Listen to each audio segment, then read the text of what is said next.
చెప్పాలి ఆమేన్, హల్లెలూయా. చెప్పాలి హల్లెలూయా. మనమంతా ఏ సమయానికి వచ్చి ఉన్నామంటే అమూల్యమైన సమయానికి వచ్చి ఉన్నాం. దేవుని యొక్క వాక్యాన్ని మనం విందామండి.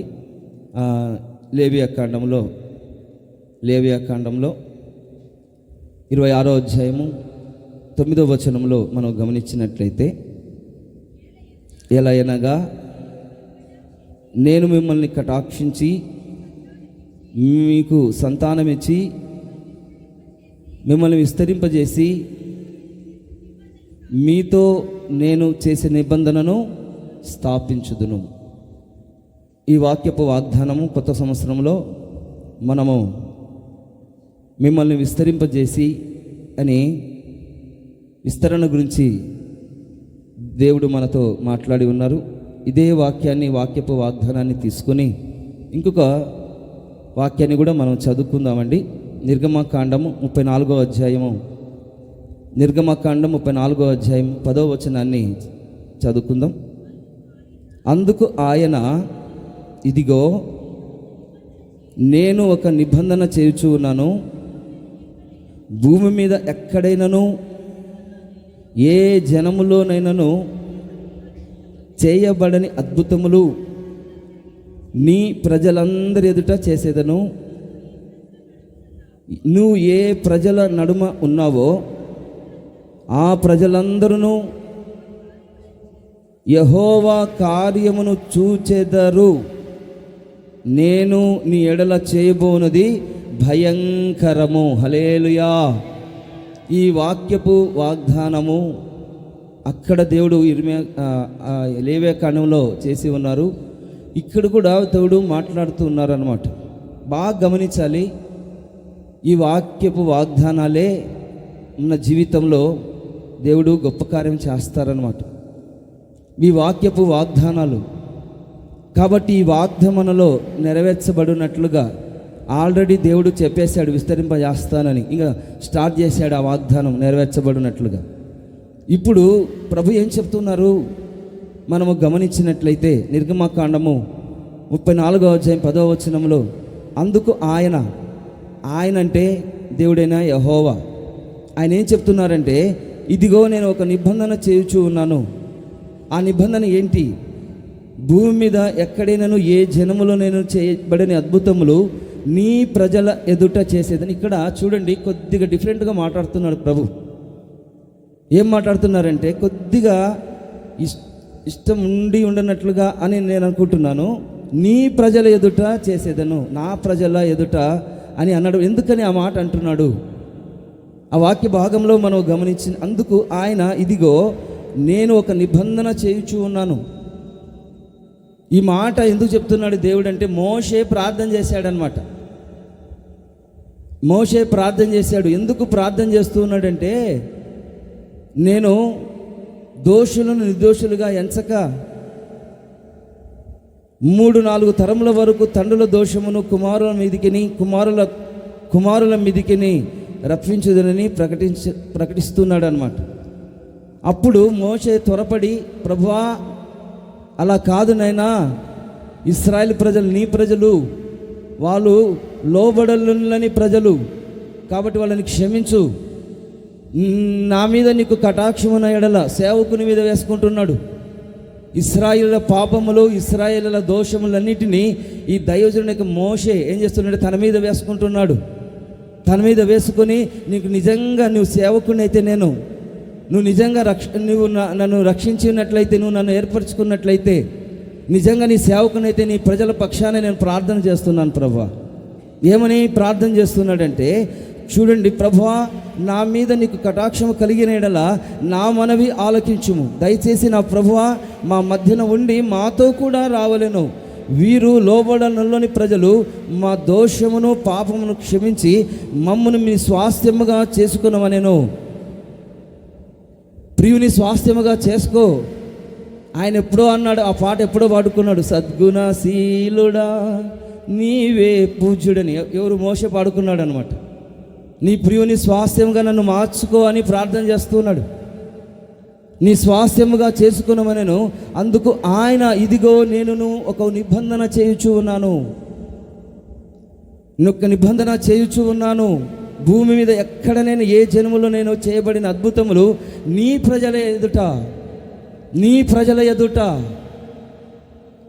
ప్రజల ఎదుట ఇంకా ఓన్ చేసుకోలేదు. ఇంకా ఓన్ చేసుకోలేదు. దేవుడు ఏదో అలా మాట్లాడుతున్నారు. ఓన్ చేసుకోవాలి దేవుడు మనల్ని. ఓన్ చేసుకొని ఏం చెప్పాలి? నీతో నేను నిబంధన చేయబోతున్నాను, స్థాపించబోతున్నాను అని దేవుడు చెప్పాలి. హల్లెలూయా చెప్పాలి. హల్లెలూయా. ఓన్ అయిపోయారా? దేవుడు మీకు సొంతమైపోయాడా? ఇంకా కాలేదని, ఇంకా ప్రాసెస్ జరుగుతుందన్నమాట. ఈ ప్రాసెస్లో, ఈ క్రమంలో, ఈ వాక్యపు వాగ్దానంలో ఇశ్రాయేలు చేసిన పరిస్థితిని బట్టి, అంతకుముందు దేవుడు ధర్మశాస్త్రాన్ని ఇచ్చాడు ఇశ్రాయేలుకి. ధర్మశాస్త్రాన్ని ఇస్తే దానిని వాళ్ళు పోగొట్టుకొని మోషే హలో వినాలి. దేవుని యొక్క వాక్యాన్ని మనం వినాలి. చెప్పాలి హల్లెలూయా. చెప్పాలి హల్లెలూయా. చూడండి, దేవుడు ధర్మశాస్త్రాన్ని ఇచ్చినప్పుడు వాళ్ళు ధర్మశాస్త్రాన్ని పాటించకుండా ఉన్న సమయంలో పర్వతం మీద నుంచి కిందికి వచ్చినప్పుడు వాళ్ళందరూ రకరకాలుగా జీవిస్తూ ఉన్నారు. అందుకని కోపం వచ్చి మోషేకు ఆ ధర్మశాస్త్రాన్ని, దేవుని యొక్క వాక్యం వద్దు ఏమొద్దని అక్కడ పగలగొట్టాడండి 2 రాతి పలకలను. తర్వాత దేవుడు మరలా ఇచ్చాడనమాట. ఇచ్చిన తర్వాత కొన్ని విషయాలు చెప్పుకుంటూ ఈ మాట చెప్తూ ఉన్నాడు అనమాట. కొన్ని విషయాలు చెప్తూ ఉన్నాడనమాట. ఆ విధంగా చెప్తూ ఏమంటున్నాడంటే, మేఘములో దిగి అక్కడ అతనితో నిలిచి యెహోవా అను నామమును ప్రకటించెను. అతని ఎదుట యెహోవా అతని దాటి వెలుచు, యెహోవా కనికరము, దయా, దీర్ఘశాంతం, విస్తారమైన కృపా సత్యములు గల దేవుడైన యెహోవా. ఆయన ఈ విధంగా మాట్లాడుతున్నారనమాట. నా కృప శాశ్వతమైంది. ఈ విధంగా లోబడలేని యొక్క ప్రజలు నన్ను బాధ పెడుతున్నారు అని అన్నప్పుడు చూడండి, మోషే కల్పించుకొని దేవుని యొక్క సన్నిధిలో ప్రార్థన చేస్తున్నాడు. చెప్పాలి హల్లెలూయా. చెప్పాలి హల్లెలూయా. ఇక్కడ సేవకుని పాత్ర, దేవునికి ఇశ్రాయేలుకు మధ్యలో ఉన్న యొక్క పాత్ర చాలా గొప్పది. దేవునికి తర్వాత ఇశ్రాయేలుకు మధ్య దైవజనుని యొక్క మోషే పాత్ర ఎలాంటిదంటే, చక్కగా ప్రార్థన చేస్తున్నాడు. అయ్యా, నీ కటాక్షం నా మీద ఉన్నాడల్లా నా మనవి ఆలకించి ఈ ప్రజల పట్ల నీవు ఏదో ఒక కార్యం చేయనప్పుడు అప్పుడు చేస్తున్నాడు నిబంధన. ఏమని? అది 10వ వచనంలో, అందుకు ఆయన, ఇదిగో నేను ఒక నిబంధన చేయుచున్నాను, భూమి మీద ఎక్కడ నైనను ఏ జనములోనైనా చేయబడిన అద్భుతములు మన ఎదుట ఆయన చేయబోతూ ఉన్నాడు. హల్లెలూయా. చెప్పాలి హల్లెలూయా. అప్పుడైతే ఇశ్రాయేల్ ప్రజలు లోబడనొల్లని ప్రజలతో దేవుడు మాట్లాడాడు. కానీ ఇప్పుడు మీరు లోబడుతున్నారు కదండి. మీరు మంచివారు, మంచి ముసుగేసుకున్నారు, పరిశుద్ధ గ్రంథాన్ని తీసుకుని వచ్చారు, మంచి మాట వింటున్నారా లేదా? నొల్లని ప్రజల మీరు కాదండి. అందుకని దేవుడు ఈ వాక్యపు వాగ్దానాన్ని చెప్తూ ఉన్నాడు. నా నిబంధనను స్థాపించేదను. చెప్పాలి హల్లెలూయా. హల్లెలూయా. నా నిబంధనను మిమ్మల్ని మధ్యన నేను స్థాపించేదను. ఆల్రెడీ స్థాపించాడంట ఆ వాగ్దానాన్ని. అయితే ఈ దినాన మనము గమనించాల్సిన విషయం ఏంటంటే, ఆ నిబంధన ఎలాంటి నిబంధన చేయుచున్నాడైనా అనేది పరిశుద్ధ లేఖనాలలో మనం గమనించాలి. అద్భుతాలు చేయబోతున్నాడు. నువ్వు ఏ ప్రజల నడుమనో ఆ ప్రజలందరూ యెహోవా కార్యమును చూచెదరు. యెహోవా కార్యాన్ని చూచెదరు. ఆమె చెప్పరే. చెప్పాలి హల్లెలూయా. లోబడాలండి. మీరు లోబడాలి, ప్రతిదానికి లోబడాలి. హల్లెలూయా అన్నప్పుడు సంతోషంగా హల్లెలూయా చెప్పాలి. అప్పుడు నిబంధన స్థాపించబడుతుంది. చెప్పండి సంతోషంగా చెప్పండి. హల్లెలూయా. హల్లెలూయా. ఆయన ఎవరితో నిబంధన చేస్తూ ఉన్నాడంటే, పరిశుద్ధ లేఖనాలలో మనం గమనించినట్లయితే మన పితరులతో కాదండి. నేడు మన పితరులతో కొన్ని నిబంధనలు చేసి ఉన్నాడు. కానీ ఇప్పుడు ప్రస్తుతానికి మనతో ఆయన నిబంధన ఏం చేస్తున్నాడంటే, నేడు ఇక్కడ సజీవమై ఉన్న మనతోనే ఈ నిబంధన చేస్తూ ఉన్నాడు. సజీవులు. మీరు చనిపోయిన వారా? మీరు శవాలా? కాదండి. సజీవులైన వారి శవాలతో ఆయన చేయడం లేదు. చచ్చిపోయిన వారితో ఆయన నిబంధన చేయడం లేదు. సజీవులమైన మనతోనే. ఎక్కడ రాయబడినది? ద్వితీయోపదేశకాండం 5:3 రాయబడి ఉంటుంది. మీరు ఇంటికి వెళ్ళి చదువుకోండి. సజీవులతో ఆయన నిబంధన చేస్తున్నాడు. ఎవరితో? నోరు తెరిచి చెప్పండి. ఎవరితో? చనిపోయేవారితో కాదండి. మీరు చనిపోయారా చెప్పండి? కాదు కదా. సజీవులతో. సజీవులే కదా నిన్ను స్తుతించేది. ఎవరైతే స్తుతిస్తున్నారో, ఎవరైతే ఆయనను ఆరాధిస్తున్నారో, ఎవరైతే ఆయనను మహిమపరుస్తున్నారో, ఎవరైతే ఆయన నామాన్ని బట్టి ఘనపరుస్తున్నారో వాళ్ళతో ఆయన నిబంధన చేస్తున్నాడు. చెప్పాలి ఆమేన్, హల్లెలూయా.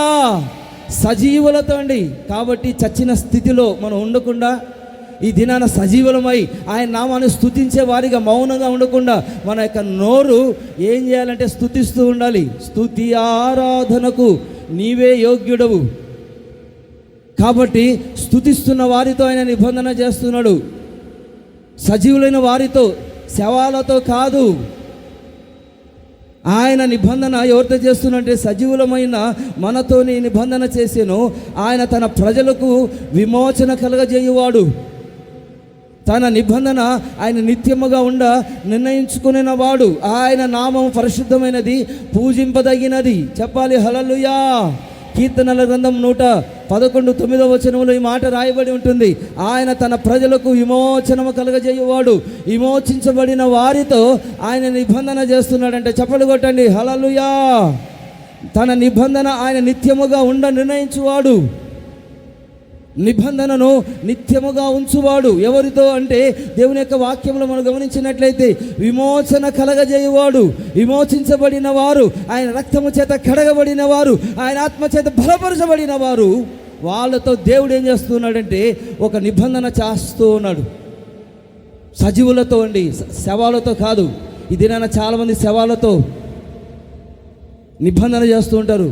ఎలాంటి నిబంధన అది? శవాలను తీసుకొని అదేదో చిల్లంగితనమా అదేదో చేస్తారు. చేతబడి శక్తులు శవాలతో చేస్తూ ఉంటారు. ఇది నాన్న దయ్యాలతో నిబంధన చేస్తూ ఉంటారు. కానీ దేవుడు చూడండి, సజీవమైన వాళ్ళతో, విమోచించబడిన వారితో ఆయన ఏం చేస్తున్నాడంటే సమాధానం విషయమైన నా నిబంధన తొలగిపోదు అని అంటున్నాడు. పర్వతములు తొలగిపోయినను, మెట్టలు తత్తరిల్లినను నా కృప నిన్ను విడిచిపోదు. సమాధానకరమైన నిబంధనని తొలగిపోదు. నేను మీతో సమాధానంగా ఉండడానికి సమాధాన పరిచర్యను దేవుడు నేను నీకు అనుగ్రహించుచున్నాను. సమాధానమును తొలగిపోదు. చెప్పాలి హల్లెలూయా. అర్థమవుతుందా? సజీవులకైతే అర్థమవుతుంది. సజీవులుగా ఎవరైతే స్తుతిస్తున్నారో, యేసుక్రీస్తుని ఎవరైతే ఎరిగి ఉన్నారో, యేసుక్రీస్తే నిజమైన దేవుడని ఎవరైతే ఆయన సన్నిధిలో స్తుతిస్తున్నారో వాళ్ళకు అర్థమవుతుంది. అప్పుడు హల్లెలూయా చెప్తారనమాట. హల్లెలూయా. చూడు, అర్థం కాలేదు కొంతమందికి. చేతులు ఎత్తండి. హల్లెలూయా. పర్వతములు తొలగిపోయిన, మెట్టలు తత్తరిల్లిన నా కృప నిన్ను విడిచిపోదు.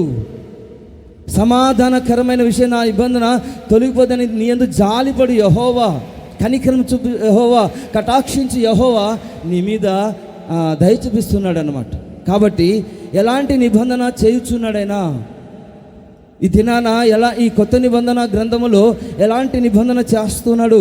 పరిశుద్ధ లేఖనాలలో మనం గమనించినట్లయితే ఆదికాండము 9వ అధ్యాయము ఎలాంటి నిబంధన ఆయన చేస్తున్నాడో 1వ పాయింట్, మొట్టమొదటి మాట ఏంటంటే ఆదికాండము 9వ అధ్యాయం 15వ వచనం చదవండి. అప్పుడు నాకును మీకును సమస్త జీవరాశులకును మధ్యనున్న నా నిబంధనను జ్ఞాపకం చేసుకుందును గనుక సమస్త శరీరులను నాశనము చేయుటకు అలాగు ప్రవాహముగా నీళ్లు రావు అంటున్నాడు అనమాట దేవుడు. చెప్పాలి హల్లెలూయా. ఇది ఎలాంటి నిబంధన? నాశనము రానియను అనే నిబంధన. ఆ దినాన చూడండి, నాశనం వచ్చింది. ఎన్ని రోజులు? 40 రోజులు రాత్రింపగలు ఆకాశం నుండి వర్షము కుమ్మరించబడింది. అందరూ చూడండి, దేవుణ్ణి బాధ పెట్టే వారు అందరూ ఆ నీళ్ళలో మునిగిపోయారండి. ఆ నీళ్ళలో అందరూ మునిగిపోయి తర్వాత నోవాహును దేవుడు జ్ఞాపకం చేసుకొని, ఆయన కృప పొందినవాడు కాబట్టి ఆయనను జ్ఞాపకం చేసుకొని అతని కుటుంబాన్ని దేవుడు దీవించి, ఆ నోవాహు కుటుంబాన్ని దేవుడు దీవించి నడిపించి బలపరుస్తున్నాడు అనమాట. అప్పుడు దేవుడు మరలా ఒక నిబంధన చేస్తున్నాడు. నీకును మాకును మధ్య ఒక నిబంధన. నాకును మీకును సమస్త జీవరాశులకు, జంతువులతో కూడా, ఆకాశ పక్షులతో కూడా, చెట్లతో కూడా, అన్నిటితో మరలా దేవుడు నిబంధన చేస్తూ ఉన్నాడు. అదేంటంటే చూడండి, నా నిబంధన జ్ఞాపకం చేసుకుంది కనుక సమస్త శరీరాలు నాశనము చేయుటకు అలాగు ప్రవాహముగా నీళ్లు రావు. అంటే ఇక రాబోతున్న దినాలలో నీతో నేను నిబంధన చేస్తున్నాను కాబట్టి నాశనము రాదు. ఇది నమ్మిన వాళ్ళందరూ చెప్పండి హల్లెలూయా, హల్లెలూయా. నాశనము రాదు మన మీదికి. నాశనము ఉన్నది, ఈ లోకంలో కీడు ఉన్నది, మరణం ఉన్నది, పాతాళం ఉన్నది, దయ్యాలు, భయంకరమైన పరిస్థితి లోకంలో ఉన్నవి. నాశనము, కీడు అనేది ఉన్నది, చీకటి అనేది ఉన్నది. వాటిని అన్నిట్లో నుంచి ప్రభు ఏం చేస్తాడంట? నోరు తెరిచి చెప్పండి, నాశనం ఇక నీకు రానియను. చెప్పలు కొట్టవచ్చు కదా. నాశనంలోనే ఉంటారా? నశించిపోతారా? అలా కాదండి. నాశనము చేయను అన్నప్పుడు మీకు ఎంత సంతోషం కలగాలి హృదయంలో. అబ్బో, ఇంకా నేను నాశనం కాను, కృంగిపోను, ఇంకా భయంకరమైన స్థితిలో పాతాళానికి వెళ్ళని సంతోషంగా ఉండాలండి. వాక్యాన్ని వినేటప్పుడు మీలో విశ్వాసం పెరగాలి, నిరీక్షణ కలగాలి, దేవుని మీద ఆశ పుట్టాలి, ఆకాశం వైపు కన్నులెత్తి చూడాలి, పరలోక దర్శనాన్ని మనం కలిగి ఉండాలి. నాశనం రానియను అనే నిబంధన ఈ దినాన ప్రభు చేసి ఉన్నాడు. హల్లెలూయా చెప్పాలి. హల్లెలూయా, హల్లెలూయా. నాకును మీకును సమస్త జీవరాశులకు మధ్యనున్న నా నిబంధన జ్ఞాపకము చేసుకుని కనుక సమస్త శరీరం నాశనం చేయుటకు అలాగు ప్రవాహముగా నీళ్లు రావు. చూడండి, సునామీ వచ్చింది, మీరేమైనా పోయారా? లేదండి. ఎన్నో అవాంతరాలు వచ్చినాయి, మనమేమన్నా చనిపోయామా? లేదండి. దేవుడు కాపాడాడు, రాకపోకల్లో దేవుడు కాపాడాడు, ప్రభు సహాయం చేశాడు, యాక్సిడెంట్ కాకుండా ఒక్క క్షణంలోనే తప్పించాడు అనమాట 2025 సంవత్సరంలో. కాబట్టి ఇలాంటి కార్యాలు నాశనం మన దరికి రాకుండా, సాతానుగాడు ముట్టకుండా ఈ దినాన దేవుడు మన జీవితంలో గొప్ప కార్యములు చేసి ఉన్నాడని దేవుని యొక్క వాక్యం సెలవిస్తుంది. కాబట్టి దినాన మనము చూడండి, నాశనం రాకుండా చాలామంది ఏం చేస్తారంటే పన్నాగాలు పన్నుతారు. ఆ దినాన హామాను, ఎస్తేర్ గ్రంథంలో మనం గమనించినట్లయితే 9వ అధ్యాయము 24-25 వచనంలో మనం గమనించిన, యూదులకు శత్రువుకు హామాను, అగ్గానీయుడైన హామాను యూదులను సంహరింపదలచి, యూదులను నాశనం చేయాలని, వారిని నాశనపరిచి నిర్మూలన చేయాలని చూడండి చీటీ వేయించి ఉండగా, చీటీలు వేసి ఉన్నాడంట. ఒక శాసనాన్ని రాజును ప్రేరేపించి రాజు చూడండి, రాజు అంత పెద్ద రాజునే అతను ఫ్లాట్ చేసేసాడు అనమాట హామాను. ఆ మాటలు ఈ మాటలు చెప్పి ఆ రాజును ఏం చేస్తున్నాడంటే ఫ్లాట్ చేస్తున్నాడు. రాజు అండి, హలో, ఆ దేశమంతా, దేశం కాదు చాలా దేశాలు అనమాట అవి. అంత పెద్ద రాజునే ఒక్క చిన్న మనిషి హామాను ఏం చేశాడు? ఆ మాటలు ఈ మాటలు చెప్పి, వాడు మంచోడు కాదు, వాళ్ళు అలాంటి వాళ్ళు, వీళ్ళు ఇలాంటి వాళ్ళు, ఆ బలహీనతలు ఇవి, ఆ బలహీనతలు ఉన్నాయి అని చెప్పి అతని మీద నెగిటివ్ మనస్సు, ఇశ్రాయేలుల మీద, యూదుల మీద చూడండి ఏంది మైనస్ అనమాట. నా మీద చెడ్డ అభిప్రాయాన్ని, నా మీద కాదు, మీరందరూ నా మీద అలాంటి అభిప్రాయాలు కలగజేస్తున్నారా? ఎవరన్నా? లేదనమాట. హల్లెలూయా, హల్లెలూయా చెప్పాలి. దేవుని యొక్క వాక్యంలో మనం గమనించినట్లయితే ఈ హామాను గారు ఏం చేస్తున్నాడంటే ఆ యూదులు, ఆ ఇశ్రాయేలుల మీద చూడండి ఆ మనస్సు విరిగిపోయేటట్టుగా చేశాడనమాట. ఈ దినాన చాలామంది అలా చేస్తారండి, అలా చేస్తారు. మన బలహీనతలన్నీ ఎత్తి చూపించి, వాళ్ళు ఇలాంటి వారు ఈ విధంగా అది ఇది అని మన యొక్క బలహీనతలను చూడండి ఎత్తి చూపించి మనల్ని ఆ విధంగా చేస్తుంటారు హామాను వలె. కాబట్టి అలా చేసిన వారు ఏమవుతారంటే వాళ్ళ గొయ్యలు వాళ్ళే పడతారనమాట. కాబట్టి మనం ఏం చేయాలంటే మౌనముగా ఆయన నామాన్ని స్తుతిస్తూ ఆయన వైపు ఆ నిబంధనను జ్ఞాపకం చేసుకుంటూ ఉండాలి. చప్పట్లు కొట్టండి, హల్లెలూయా చెప్పాలి. హల్లెలూయా చూడండి, ఈ హామాను సంహరింపవలనని, నాశనము చేయవలనని ఆలోచన కలిగి ఉన్నాడు. భక్తిహీనుల ఆలోచనలన్నిటినీ ఆయన తుడిచివేయునుగాక. హల్లెలూయా. ఈ రాష్ట్రం విషయంలో కానీ, దేశం విషయంలో కానీ చూడండి, క్రైస్తవ జీవితంలో రూపించబడుతున్న ప్రతి ఆయుధాన్ని కానీ వర్ధిల్లకుండా చేయగలిగిన వాడు, సమర్థుడు, శక్తి కలిగిన వాడు, సుచరిత్ర కలిగిన వాడు మన ప్రభు అయిన యేసుక్రీస్తు. చెప్పాలి హల్లెలూయా, చెప్పాలి హల్లెలూయా. నాశనపరిచి నిర్మూలన చేయవాలని చూడండి, చీటు వేసినప్పుడు ఎస్తేరు ఏం చేసింది? ఎస్తేరు ఏం చేసిందంటే 3 రోజులు ఉపవాసం ఉంది. మీరు కూడా 3 రోజులు ఉపవాసం ఉన్నారు. మీరు కూడా చూడండి ఉపవాసం ఉండి ప్రార్థన చేశారు.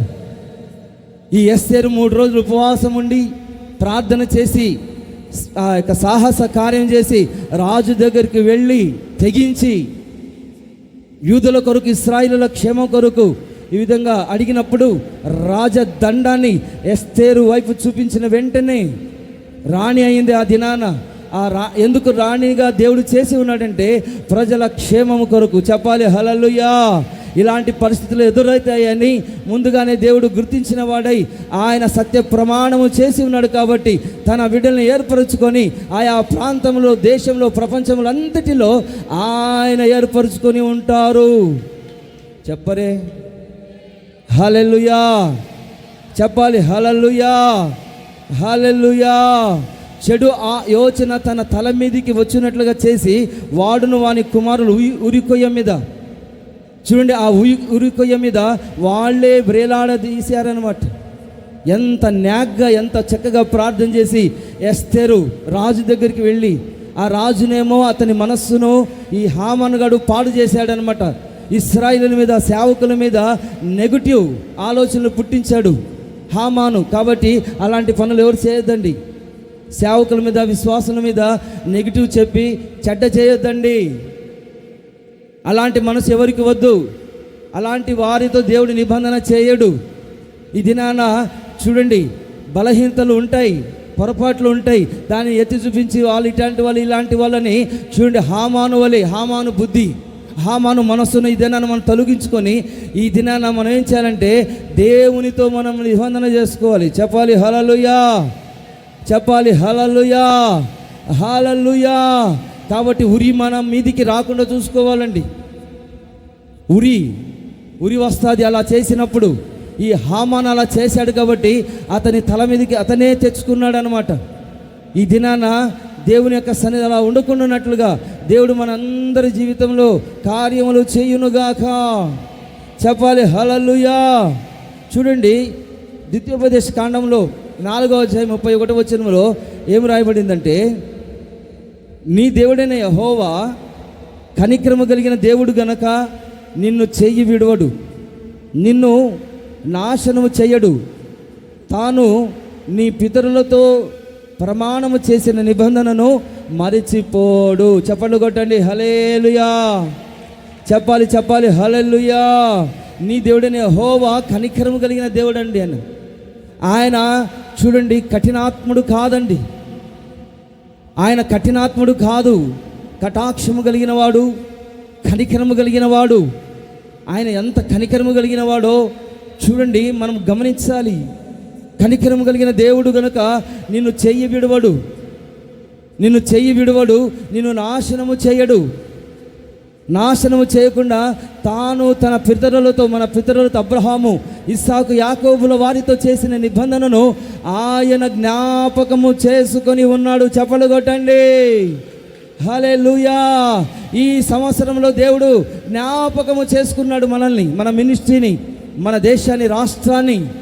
ఈ విధంగా జ్ఞాపకం చేసుకొని చూడండి, నిబంధనలు ఎన్నో చేసి ఉన్నాడు. రాష్ట్రాల పట్ల, దేశముల పట్ల, ప్రపంచముల మీద ఆయన ఎన్నో వాగ్దానాలు చేసి ఉన్నాడు. వాటినన్నిటినీ ఈ 2026 సంవత్సరములో ఆయన మరిచిపోకుండా జ్ఞాపకం చేసుకొని ఏ నాశనము సంఘం మీదికి, మినిస్ట్రీ మీదికి, దేశం మీదికి రాకుండానట్లుగా, సాతాను తొలగిపోయినట్లుగా, నాశనం అయ్యేటట్లుగా దేవుడు ఒక కొత్త నిబంధనతో దేవుడు మనతో బలపరిచి ఉన్నాడు. హల్లెలూయా. చెప్పాలి హల్లెలూయా, హల్లెలూయా. చూడండి, పరిశుద్ధ లేఖనాలలో ఇంకా మనం గమనించినట్లయితే భూమి మీద ఉండకుండా వారు నిన్ను నాశనము చేయుటకు కొంచెమే తప్పెను. ఈ భూమి మీద మనల్ని ఉంచేవాడు దేవుడే, కానీ నాశనం చేసేవాడు ఒకడు ఉన్నాడనమాట. వాడే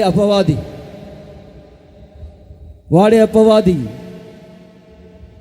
వాడు మనల్ని ఏం చేస్తాడంటే భూమి మీద ఉండకుండా పాతాళానికి తీసుకుని వెళ్ళాలని, చీకటిలోనికి తీసుకుని వెళ్ళాలని, వాడుండే స్థలంలో భయంకరమైన స్థలం అది, చీకటి, నీళ్లు దొరకవు, ఒక్క చుక్క కూడా దొరకదు.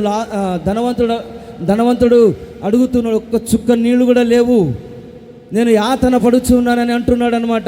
అది భయంకరమైన ప్లేస్, అది బాగా గమనించాలి. భయంకరమైన ప్లేస్ అది. అలాంటి ప్లేసులో వెళ్ళకుండా, నాశనం కాకుండా, నశించిపోకుండా దేవుడు నిన్ను ఇంతగా ప్రేమించాడు. ఒకసారి ఆలోచించండి. ఆయన ప్రేమను తలంచుకోండి. ఆయన త్యాగాన్ని మనం తలంచుకొని దేవుని యొక్క సన్నిధిలో భూమి మీద ఉండకుండా వారు నిన్ను నాశనం చేయుటకు, కీర్తన గ్రంథం 119:87 వచనంలో ఆ వాక్యాన్ని మనం చదువుకున్నట్లయితే, భూమి మీద ఉండకుండా వారు నిన్ను నాశనం చేయుటకు కొంచెమే తప్పెను. అయితే నీ ఉపదేశములను నేను విడవక ఉన్నాను. చప్పలు కొట్టండి హల్లెలూయా. ఉపదేశాన్ని మర్చిపోకూడదు, విడవకూడదు. ఎందుకంటే విడవక ఉండునట్లుగా నీ కృప నాకు దయచేయని ప్రభా అని దేవుని యొక్క సన్నిధిలో ప్రార్థన చేసుకోవాలి. ఎందుకంటే భూమి మీద నువ్వు ఉన్నావంటే అది దేవుని యొక్క మహాకృప. నువ్వు భూమి మీద ఈ విధంగా చూస్తున్నావు, తింటున్నావు, త్రాగుతున్నావు, పని చేసుకుంటున్నావు, చక్కగా కుటుంబంతో దేవుని యొక్క సన్నిధిలో సహవాసం కలిగి నువ్వు ప్రార్థన చేస్తున్నావు, నోరు తెరిచి ప్రార్థన చేస్తున్నావు, ప్రార్థన చేయించుకుంటున్నావు, హృదయపూర్వకమైన అర్పణలు దశభాగాలు ఇస్తున్నావంటే అది దేవుడి నువ్వు సజీవ లెక్కలో ఉంచారు. నువ్వు ఏదో ఒకటి చేయడానికి దేవుడు నిన్ను ఉంచి ఉన్నారు. భూమి మీద ఉండకుండా వారు నిన్ను నాశనం చేయడం కొద్దిగా తప్పిందనమాట. ప్రతి క్షణం అండి, 2025 సంవత్సరంలో ప్రతి క్షణము ఆయన నిన్ను తప్పిస్తూనే ఉన్నాడు. విశ్వాసం కలిగిన వారు హల్లెలూయా చెప్పండి. హల్లెలూయా. విశ్వాసం కలిగిన వాళ్ళు మాత్రమే చెప్పండి హల్లెలూయా. దేవుని మీద ప్రేమ కలిగిన వాళ్ళు మాత్రమే చెప్పండి హల్లెలూయా, హల్లెలూయా. చెప్పాలి హల్లెలూయా. నువ్వు సజీవమైన లెక్కలో ఉన్నావంటే ఈ దినాన ఆయన ప్రతి క్షణము తప్పిస్తున్నాడు. కొంచెమే తప్పిందనమాట, కొంచెమే తప్పిందనమాట. నువ్వు చక్కగా జ్ఞానం కలిగినావు, చదువుకుంటున్నావు, ఎక్కడో ఒకటి చోట హ్యాపీగా కుటుంబంగా బ్రతుకుతున్నావంటే దేవుని యొక్క మహాకృప అన్నమాట. కాబట్టి ఈ దినాన దేవుని యొక్క సన్నిధిలో తెలుసుకోవాలండి. నిబంధన ఎందుకు చేస్తున్నాడు దేవుడు? నిబంధన ఎందుకు చేస్తున్నాడు దేవుడు? మీతో నేను చేసిన నిబంధనను స్థాపించెదను అని ప్రభు సెలవిస్తూ ఉన్నాడు. కాబట్టి ఈ మధ్యాహ్న కాల సమయంలో, మిట్ట మధ్యాహ్నం ఆ దినాన అబ్రహాముతో దేవుడు మాట్లాడిన దేవుడు ఈ సింధూరు వృక్ష వనములోనికి వచ్చిన మీ జీవితాలలో ప్రభు మాట్లాడుతున్నారు. ప్రభు సెలవిస్తూ ఉన్నాడు, నేను నీతో నిబంధనను చేసేదను, స్థాపించేదను. రెండో మాటగా మనం గమనించినట్లయితే జెనసిస్ ఆదికాండం 17:2 ఆదికాండం 17వ అధ్యాయము 2వ వచనాన్ని చదువుకుందామండి. నాకును నీకును మధ్య నా నిబంధనను నియమించి నిన్ను అత్యధికముగా అభివృద్ధి పొందించేదనని అతనితో ఎవరితో చెప్తున్నాడు ఈ మాట? చెప్పాలి. హలో, ఎవరితో చెప్తున్నాడు ఈ మాట? చెప్పండి. అబ్రహాముతోనా? కాదు,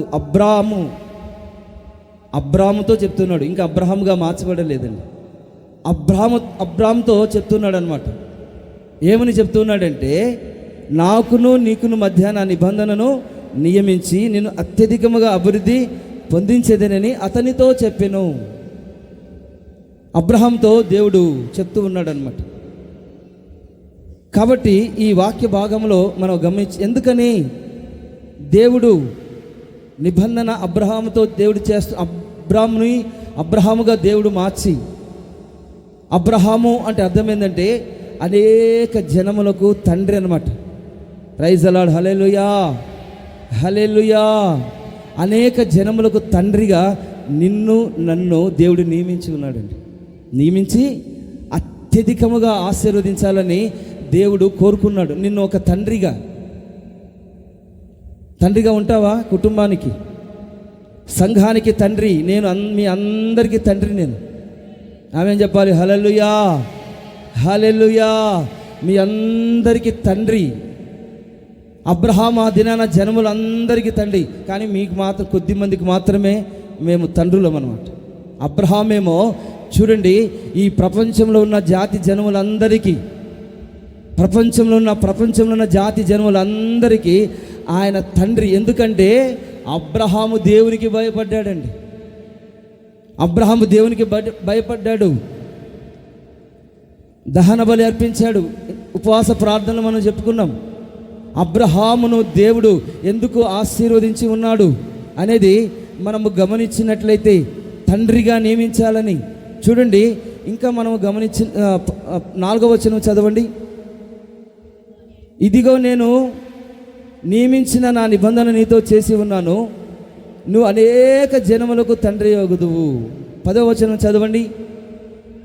నాకును నీకును నీ తర్వాత నీ సంతతికిని మధ్య మీరు గైకొనవలసిన నా నిబంధన ఏమనగా, మీలో ప్రతి మగవాడును సున్నతి పొందవలెను. అంటే చూడండి, ఆ దినాన దేవుడు ఒక నిబంధన చేస్తూ ఉన్నాడు. మీకు మాకు మధ్యలో ఒక నిబంధన ఏంటంటే ప్రతి మగవాడు సున్నతి పొందాలి.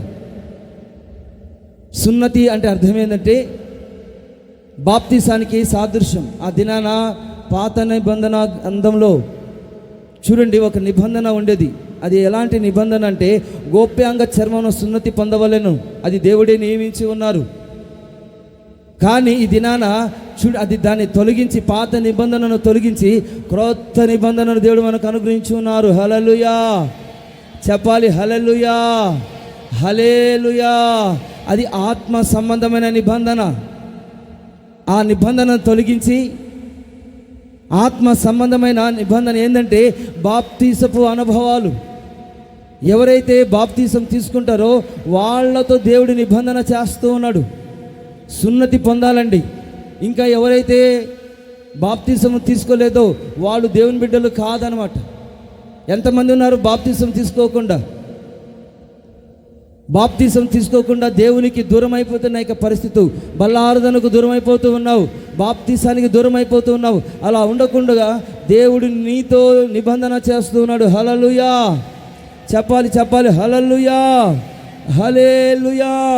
13వ వచనంలో నీ ఇంట పుట్టిన వాడును నీ వెండితో కొనబడిన వాడును తప్పక సున్నతి పొందవలెను, అప్పుడు నా నిబంధన మీ శరీరమందు నిత్య నిబంధనగా ఉండును.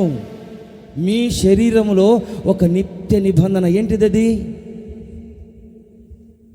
ఆ మాట ఇంకా పలకకూడదు, అయిపోయింది. అది బాప్తీసం అన్నమాట. చెప్పాలి హల్లెలూయా. నీతో నీ శరీరమందు ఒక నిబంధన చేసి ఉన్నాడు. తెలుసా మీకు? అది బాప్తీసము. ఆయనతో నిబంధన, బాప్తీసముతో దేవుడు నీతో నిబంధన. ఇది నిత్య నిబంధన అండి. ఇది నిత్యము ఉండే నిబంధన. దేవుడు నీకు గొప్ప రక్షణ ఇచ్చి ఉన్నారు, మారు మనస్సును అనుగ్రహించి ఉన్నారు, బాప్తీసమును అనుగ్రహించి ఉన్నారు, వేరుబాటు జీవితాన్ని అనుగ్రహించి ఉన్నారు, దేహ విమోచన అనుగ్రహించి ఉన్నారు. పరిపూర్ణులు కావాలని దేవుడు నీతో నిత్య నిబంధన చేస్తూ ఉన్నాడు. మారు మనస్సు, బాప్తీసము, తర్వాత వేరుబాటు జీవితం, దేహ విమోచన, దైవిక స్వస్థత, చివరిగా దేహ విమోచన కలిగి దేవుని యొక్క సన్నిధిలో చేర్చబడతాం. ఇలాంటి నిబంధన దేవుడు నీతో చేసి ఉన్నాడు. చెప్పగలండి హల్లెలూయా. చెప్పాలి హల్లెలూయా. మీకు మారు మనసును అనుగ్రహించి బాప్తిసం తీసుకునేటట్లుగా దేవుడు చేసి ఉన్నాడు. దీని తర్వాత పరిశుద్ధమైన జీవితం జీవించాలి, తర్వాత వేరుబాటు జీవితం జీవించాలి, తర్వాత దేవుని యొక్క సన్నిధి పరిశుద్ధులు పరిపూర్ణులు కావాలి. మిమ్మల్ని దేవుడు ఆయన రక్తము చేత కడిగి పరిశుద్ధపరిచి ఉన్నారు. పరిశుద్ధులుగానే ఉండకుండా పరిశుద్ధులు సంపూర్ణులు కావాలి. చూడండి, ఒక్కరికి కూడా అర్థం కావడం లేదు మీకు. పరలోక రాజ్య మర్మములు దేవుడు మీకు గ్రహింపు కలుగునుగాక. చెప్పాలి ఆమేన్, హల్లెలూయా. చూడండి, శిష్యులకు పరలోక రాజ్య మర్మములను గ్రహించడానికి దేవుడు వాళ్ళకు కృప చూపించి ఉన్నారు. వాళ్ళకి సపరేట్గా తీసుకుని వెళ్ళి అర్థం కాకపోతే ఇంకా కొన్ని విషయాలు చెప్పి ఏం చేశారంటే వాళ్ళని తెలియజేశాడనమాట దేవుడు. కాబట్టి దినాన టైం ఎవరు చూసుకోవద్దండి, టైం ఎవరు చూసుకోదు. చెప్పాలి హల్లెలూయా, చెప్పాలి హల్లెలూయా. దేవుని యొక్క వాక్యంలో మనం ఎక్కడికి వెళ్తున్నాం మనం? చెప్పండి, ఎక్కడున్నాం మనం? మన శరీరమందు. బాగా గుర్తు చేస్తున్నాం, లైన్లో ఉన్నారన్నమాట. మన శరీరమందు ఆయన నిత్య నిబంధన అంటే దాని అర్థం ఏంటి? మన శరీరంలో కొన్ని చూడండి, యేసుక్రీస్తు కానీ అపోస్తలుడైన పౌలు కానీ కొంతమంది వాళ్ళు యేసు ప్రభు శ్రమలు అనుభవించి ఆయన శరీరంలో కొన్ని ముద్రలు ఆయన మన కొరకు ఆయన వేసుకుని ఉన్నాడు. తర్వాత ఈ శరీరం నందు అపోస్తలుడైన పౌలు గారు ఏమంటారంటే, చూడండి, గలతీయులకు రాసిన పత్రికలో ఆ వాక్యాన్ని మనం చదువుకుందామండి. గలతీయులకు రాసిన పత్రిక 2వ అధ్యాయము 20వ వచనాన్ని చదువుకుందాం. నేను క్రీస్తుతో కూడా సిలువ వేయబడి ఉన్నాను, ఇకను జీవించువాడు నేను కాదు, క్రీస్తే నా యందు జీవించుచున్నాడు. నేనిప్పుడు శరీరమందు జీవించుచున్న యొక్క జీవితము నన్ను ప్రేమించి నా కొరకు తన్ను తాను అప్పగించుకున్న దేవుని కుమారుని యందలి విశ్వాసము వలన జీవించుచు ఉన్నాను. చప్పట్లు కొట్టండి. చూడండి, ఎంత ప్రతిమలాడాలి మిమ్మల్ని. ఈ శరీరమందు చూడండి, నేనిప్పుడు శరీరమందు జీవించుచున్న యొక్క జీవితము నన్ను దేవుడు ప్రేమించి ఈ శరీరమందు నా కొరకు తన్ను తాను అప్పగించుకున్న దేవుని యొక్క కుమారుని యందలి విశ్వాసము వలన నేను జీవించుచు ఉన్నాను. కాబట్టి నేనిప్పుడు శరీరమందు జీవించిన యొక్క జీవితము, ఈ జీవితం ఎవరిది? ఈ జీవితం ఎవరిదంటే యేసుక్రీస్తుది. అప్పుడు చాలామంది ఏమంటారంటే, నా ఇష్టం, నా ఇష్టం, నా ఇష్టం, నేను ఎలాంటి బట్టలైనా ధరించుకుంటానని కొంతమంది అంటున్నారండి. న్యూస్ చూసావా? ఎలాంటి బట్టలు ఇష్టము, పొట్టి బట్టలను వేసుకుంటాను, నేను ఏదైనా వేసుకుని నా ఇష్టం. నీ ఇష్టము చేయడానికి అది నీ శరీరం కాదు, నీ శరీరం కాదండి, అది దేవుని యొక్క శరీరం. ఇప్పుడు నువ్వు ఉన్నా చూడండి, శరీరం నీది కాదు, అది నువ్వు అనుకుంటున్నావా నాదని. ఈ ప్రాణ ఆత్మ శరీరాలు ఆయన ఇచ్చిన భిక్ష నీకు. ఆమె చెప్పవే, చెప్పాలి హల్లెలూయా, హల్లెలూయా. ఆయన ఇచ్చిన యొక్క కృపది. కాబట్టి ఈ శరీరముతో నా ఇష్టం, నేను వస్తే వస్తాను, పోతే పోతాను, మందిరానికి వస్తే వస్తాను, పోతే పోతాను, ప్రార్థన చేస్తే చేస్తాను, లేకుంటే లేదు, పరిశుద్ధ గ్రంథాన్ని చదివితే చదువుతాను, లేకుంటే లేదు అని అనకూడదు. దేవుని యొక్క సన్నిధిలో ఒక నిబంధన చేసుకోవాలి. ఒక నిబంధన చేసుకున్నట్లయితే దేవుడు నిన్ను అత్యధికముగా అభివృద్ధిపరిచి నిన్ను తండ్రిగా నియమించునుగాక. చెప్పాలి హల్లెలూయా. నీ కుటుంబానికి ఒక తల్లిగా నువ్వు ఉండాలనుకుంటున్నావా? హలో, తల్లిగా ఉండాలనుకుంటున్నావా? తండ్రిగా ఉండాలనుకుంటున్నావా? అయితే దేవుని యొక్క సన్నిధిలో ఎలా ఉండాలంటే ఆయనతో నిబంధన చేసుకోవాలి. ఆత్మ సంబంధమైన నిబంధన. అబ్రహాముతో దేవుడు చెప్తూ ఉన్నాడు, నీకును నాకును మధ్య ఒక నిబంధన. అది శరీరములో నీ శరీరములో ఒక సున్నతి, నీ శరీరములో ఒక ఆత్మను, నీ శరీరములో ఒక జీవాత్మను నేను ఉంచి ఉన్నాను. చెప్పాలి హల్లెలూయా, చెప్పాలి హల్లెలూయా. కాబట్టి ఇలాంటి వాగ్దానాన్ని ఇచ్చిన దేవుడు గొప్పవాడు. అత్యధికమైన అభివృద్ధి ఇచ్చేదను అనే నిబంధన అనమాట. రెండోదిగా చూడండి, ఈ వాక్య భాగంలో మనం గమనించినట్లయితే వాగ్దానమును దేవుడు ఇచ్చాడనమాట. మన ప్రభు అయిన యేసు క్రీస్తును గురించి అనుభవ జ్ఞానము వలన మీకు కృపా సమాధానము విస్తరించి ఉన్నది. అయితే ఆ మహిమ గుణాతిశములను బట్టి ఆయన మనకు అమూల్యములను అత్యధికములైన వాగ్దానములను అనుగ్రహించి ఉన్నాడు. దురాశను అనుసరించుట వలన లోకమందున భ్రష్టత్వముని వాగ్దానముల మూలముగా మీరు తప్పించుకొని, దేవుడు మనకిచ్చిన వాగ్దానాన్ని బట్టి మీరు ప్రార్థన చేస్తున్నారు కాబట్టి దేవుడు తప్పిస్తూ ఉన్నాడు. ప్రభా తప్పించన్నప్పుడు తప్పిస్తూ ఉన్నాడు. ప్రభా సహాయం చేయమన్నప్పుడు సహాయం చేస్తూ ఉన్నాడు. నడిపించండి ప్రభా అన్నప్పుడు నడిపిస్తూ ఉన్నాడు. ప్రభా ఆదరణ దయచేయండి అన్నప్పుడు ఆదరిస్తూ ఉన్నాడు. వాగ్దానాన్ని బట్టండి. దేవుడిచ్చిన మాటను మీరేం చేస్తున్నారంటే దేవుడికి జ్ఞాపకం చేయాలి. చెప్పాలి హల్లెలూయా. ప్రభా ఈ వాగ్దానం చేశారు కదా, మీరు ఏమని వాగ్దానం చేశారు? మిమ్మల్ని నేను విస్తరింపజేసి మిమ్మల్ని నేను నా నిబంధనను స్థాపిస్తానని మీరు చెప్పారు కదా. జనుల మధ్యలో అద్భుతాలు ఆశ్చర్యమైన కార్యాలు చేస్తానని చెప్పారు కదా. అద్భుతాలు చేస్తారు, ఇది భయంకరం అని చెప్పారు కదా అని దేవుని యొక్క మాటను దేవునికే జ్ఞాపకం చేయాలి. మోషే అలా చేశాడండి. అయ్యా నీ ప్రజలు కదా ఇశ్రాయేలీలు, వాళ్ళు ఇలా లోబడలేని ప్రజలు కరెక్టే, వాళ్ళు బలహీనులే, వాళ్ళు శరీరంలో ఉన్నారు కాబట్టి మీరు గొప్ప దేవుడవు, వాళ్ళ పక్షాన మీరు నాకు సహాయం చేయండి అని మోషే ప్రార్థన చేసినప్పుడు ఆ నిబంధనను దేవుడు జ్ఞాపకం చేసుకుంటున్నాడండి. చేసుకొని అప్పుడు నిబంధన చేస్తున్నాడు ప్రజలతో. ఏమని చూడండి, ఆ దినాన వాళ్ళతో నిబంధన చేశాడు ఇశ్రాయేల్ ప్రజలతో. ఈ దినాన చూడండి పరిశుద్ధ మనతో చేస్తున్నాడు, మన పితరుడైన అబ్రహాంతో చేస్తున్నాడు. అత్యధికముగా నేను నిన్ను అభివృద్ధి పొందించేదనని. కాబట్టి ఈ దినాన నిన్ను నీ కుటుంబానికి ఒక తల్లిగాను తండ్రిగాను దేవుడు నియమించునుగాక. అంటే ఇప్పటికి నేను తల్లినే కదా అండి మీరు అనొచ్చు, నేను తండ్రినే కదా అని మీరు అనొచ్చు. కాదు, ఆత్మ సంబంధమైన తండ్రిగా, ఆత్మ సంబంధమైన తల్లిగా దేవుడు నిన్ను నియమించునుగాక. చెప్పాలి హల్లెలూయా, హల్లెలూయా. ఎందుకంటే ఈ కార్యం చేయుటకు ఆయన శక్తి కలిగిన వాడు, సమర్థుడు. మనలో కార్య సాధకమైన తన శక్తి చొప్పున మనము అడుగు అన్నిటికంటేనూ ఊహించు అన్నిటికంటేనూ అత్యధికముగా చేయుటకు శక్తి కలిగిన దేవుడు. చెప్పాలి హల్లెలూయా.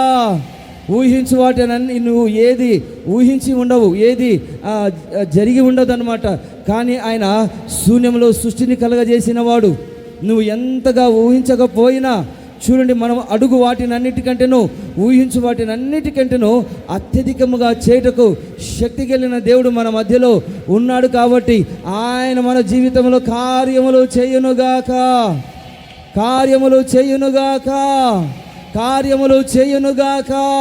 క్రీస్తు యేసు మూలముగా ఈ సంఘాలలో తరతరాల మహిమ దేవుడు కుమ్మరించబడునుగాక. తరతరాల ఆశీర్వాదము, తరతరాల మహిమ ఈ సంఘం మీద కుమ్మరించబడునుగాక. ఆమేన్ చెప్పాలి హల్లెలూయా. చెప్పాలి హల్లెలూయా. అత్యధికమైన మహిమ చేత దేవుడు మన తల నుండి అరికాలు వరకు ఆయన మహిమ చేత నింపునుగాక. కాబట్టి నిబంధన సదాకాలం మనతో నిబంధన చేస్తుంది. ఒక్కరోజు కాదండి, ఒక్కరోజు జీవితం కాదు ఇది. దేవునితో జీవించే జీవితం సదాకాలం, తరతరముల దేవుని యొక్క మహిమ, ఈ మహిమ నీ మీద కుమ్మరించబడుతుంది అన్నమాట. చెప్పొచ్చు కదా, హల్లెలూయా చెప్తే మళ్ళీ వెళ్తాను కదా ముందుకు. మీరు హల్లెలూయా చెప్తే ముందుకు వెళ్తాను. చెప్పండి హల్లెలూయా. చెప్పాలి హల్లెలూయా, హల్లెలూయా. కాబట్టి మూడోదిగా మనము గమనించినట్లయితే సామ్స్ కీర్తనల గ్రంథం 89 3 వర్సెస్. కీర్తనల గ్రంథం 89వ అధ్యాయము ఒక వాక్యాన్ని మనం చదువు, నేను కూడా తీస్తానమ్మా. కీర్తనల గ్రంథం 89 చదవండి 3వ వచనం. నేను చదువుతున్నారు ఎవరో చదవండి అండి. మీరు ముందుకు వస్తే చాలా బాగుంటుందండి. మీరు మంచివారు, గొప్పవారు, ముందుకు వస్తే మంచిదన్నమాట. చెప్పాలి హల్లెలూయా, హల్లెలూయా. 3వ వచనం, నేను ఏర్పరచుకున్న వానితో నిబంధన చేసి ఉన్నాను, నిత్యము నీ సంతానమును స్థిరపరిచేదను, తరతరములకు నీ సింహాసనమును స్థాపించేదనని చెప్పి నా సేవకుడైన దావీదుతో ప్రమాణము చేసి ఉన్నాను. ప్రమాణము చేసి ఉన్నాను. తండ్రి యొక్కయు కుమారుని యొక్కయు పరిశుద్ధాత్మ నామము యొక్కయు నేను మీకు బాప్తీసం ఇచ్చుచూ ఉన్నాను అన్నట్లుగా దేవుడు ఏం చేస్తాడంటే చేతులెత్తి భారతదేశము నా మాతృభూమి, చెప్పండి అది చెప్పండి అది మారుతికారా నిబంధన చేశాం కదా చిన్నప్పటి నుంచి, మీరు చేస్తున్నారు ఇప్పుడు. ఆ విధంగా దేవుడు ఏం చేస్తున్నాడంటే పరలోకంలో నిబంధన చేస్తున్నాడు. ఏమని నిబంధన? తరతరములకు నీ సింహాసనం స్థాపించదని చెప్పి నా సేవకుడైన దావీదుతో ప్రమాణము చేసి ఉన్నాను. ప్రమాణము చేసి ఉన్నాను చెప్పాలి. ఆమేన్. దేవుడు ఏం చేస్తున్నాడంట? నిబంధన ప్రమాణం చేసి ఉన్నాడు. ఏమని? నీ సింహాసనమును స్థాపించని చెప్పి నా సేవకుడైన దావీదుతో ప్రమాణము. అంటే దావీదు సింహాసనం అంటే నీ సింహాసనము కూడా. హల్లెలూయా చెప్పాలి. హల్లెలూయా. నీ సింహాసనము స్థాపించబడి ఉన్నది. నువ్వు ఉన్న కుర్చీ ఈ కుర్చీ కాదండి. సేవకుడు వస్తే కొంతమంది కుర్చీలో లేరు, ఆ కుర్చీ కావాలి మనకు. సేవకుడు వస్తే కొంతమంది లేగరనమాట. మర్యాద ఉండదు, అట్లనే కూర్చుంటారు. అలా ఉండకూడదు. దేవుని యొక్క సన్నిధిలో మనం మర్యాద. ఈ కుర్చీ కాదండి మనకు, ఆ కుర్చీ దేవుడు ఇచ్చాడు. శాశ్వతమైన దేవుని యొక్క సింహాసనము. Praise the Lord. హల్లెలూయా. ఇక్కడ గౌరవిస్తే దేవుడు అక్కడ గౌరవిస్తాడు. చెప్పాలి. హల్లెలూయా. ఇక్కడ సేవకుని గౌరవిస్తే అప్పుడు యేసు ప్రభు లేచి గౌరవిస్తాడు. యేసు ప్రభువే స్టెఫను చనిపోయి ఇక్కడి నుంచి అక్కడికి వెళ్ళినప్పుడు యేసు ప్రభువే కుర్చీ మీద కూర్చొని ఆయన లేచి ఆయన ఏం చేస్తున్నట్టు ఆహ్వానిస్తూ ఉన్నాడు. లేచాడు, యేసు ప్రభువే లేచాడు. మీరెంత నేనెంత అలాగనే కూర్చుంటారు అనమాట. చాలామంది చిన్నపిల్లలు కూడా అండి కుర్చీ మీద కూర్చొని అలా కాలు వేసుకుని అలా ఊపుకుంటూ మర్యాద ఉండదు. ప్రతి ఒక్కరికి చూడండి ఆ సింహాసనం కావాలంటే ఇక్కడ మనం మర్యాద ఇచ్చుకోవాలి. అలా చేసినప్పుడే ఆ సింహాసనం స్థాపించబడుతుంది. దావీదుతో చూడండి, దావీదుతో ప్రమాణం చేసి ఉన్నాను తరతరములకు నీ సింహాసనము. కాబట్టి మనకొక సింహాసనమును దేవుడు ఇచ్చి ఉన్నాడు. సింహాసనం గురించి ఎక్కడ రాయబడింది? ప్రకటన గ్రంథంలో. అదేదో వాక్యం గుర్తుకొస్తుంది ఇప్పుడు. ఎక్కడది?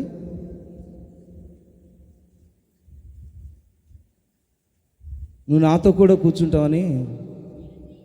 నేను జయించి నా తండ్రితో కూడా ఆయన సింహాసనం కూర్చుండి ఉన్న ప్రకారము జయించున్న వాణిని నాతో కూడా నా సింహాసనమునందు కూర్చుండనిచ్చేదను.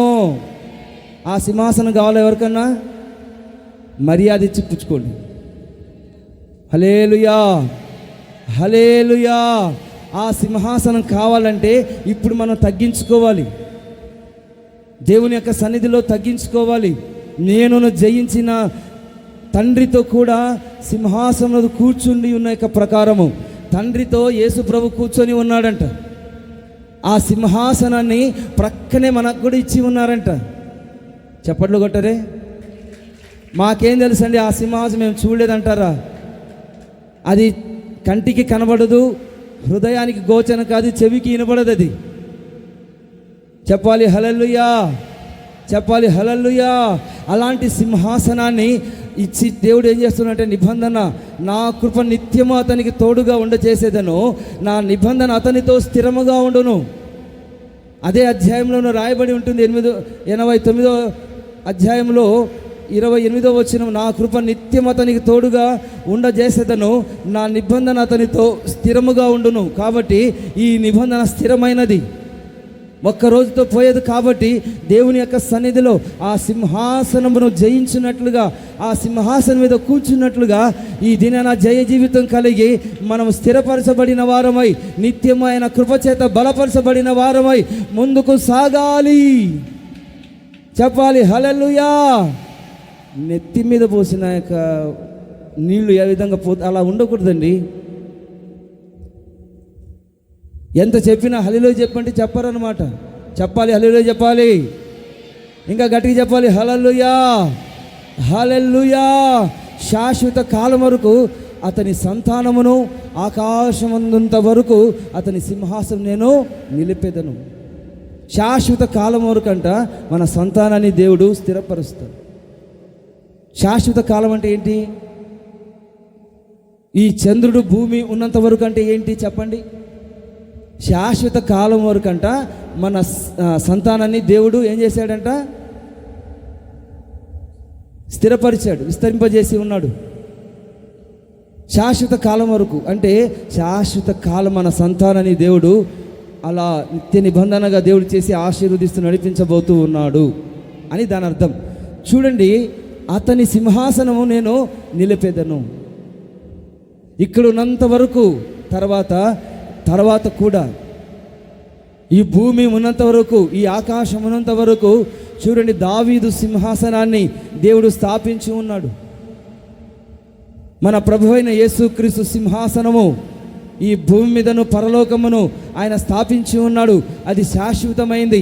ఆ సింహాసనాన్ని కూడా దేవుడు మనకు అనుగ్రహించి ఉన్నారు. మీకు కూడా అనుగ్రహిస్తాడు. మీరు ఆశపడినట్లయితే, విశ్వాసం కలిగిన వాళ్ళైతే, ఈ నిబంధనను మీరు సొంతం చేసుకున్నట్లయితే, ఈ 2026 సంవత్సరంలో ఒక గొప్ప వాగ్దానం ఇది. మన సంతానాన్ని, మన సింహాసనాన్ని ఆయన స్థాపించి బలపరిచి నడిపించునుగాక. చెప్పాలి హల్లెలూయా, చెప్పాలి హల్లెలూయా. కాబట్టి నీ సంతతి వారు దేవుని యొక్క దృష్టికి అనుకూలులే కదా. అనుకూలంగా మార్చబడాలండి. మనం దేవునికి అనుకూలంగా మార్చబడాలి. ఆయన నాతో నిబంధన చేసి ఉన్నాడు. ఆ నిబంధన సర్వ సంపూర్ణమైన నిబంధన. ఈ నిబంధన ఏంటంటే సర్వ సంపూర్ణమైనది, అసంపూర్తి కాదు ఇది. నిబంధన ఒక్కసారి దేవుడు నిబంధన చేసి ఉన్నాడంటే అది సంపూర్తి చేయటకు శక్తి కలిగిన వాడు, సమర్థుడు. ఆయనకు అసాధ్యమైన కార్యం ఏదీ లేదని మనం గుర్తెరగాలి. చెప్పాలి, చెప్పాలి హల్లెలూయా, హల్లెలూయా. అది నాకు అనుగ్రహించబడినది. ఏ విధంగా అనుగ్రహించబడి ఉన్నదంటే రక్షణ. దేవుడు మనల్ని రక్షించి ఉన్నారండి. నిశ్చయముగా దానిని ఆయన నెరవేరుస్తాడు. రక్షించిన దేవుడు నేను చెయ్యి వదిలిపెట్టడు. అత్యధికముగా అభివృద్ధి పొందించి విస్తరింపజేసి ఆయన ఉన్నతమైన ఆశీర్వాదకరమైన ఆ చక్కటి యొక్క మార్గాలలో ప్రభు నిన్ను నడిపించబోతూ ఉన్నాడు రాబోతున్న యొక్క దినాలలో. కాబట్టి ఈ వాక్యపు వాగ్దానమును దేవుడు మన జీవితంలో నెరవేర్చునుగాక.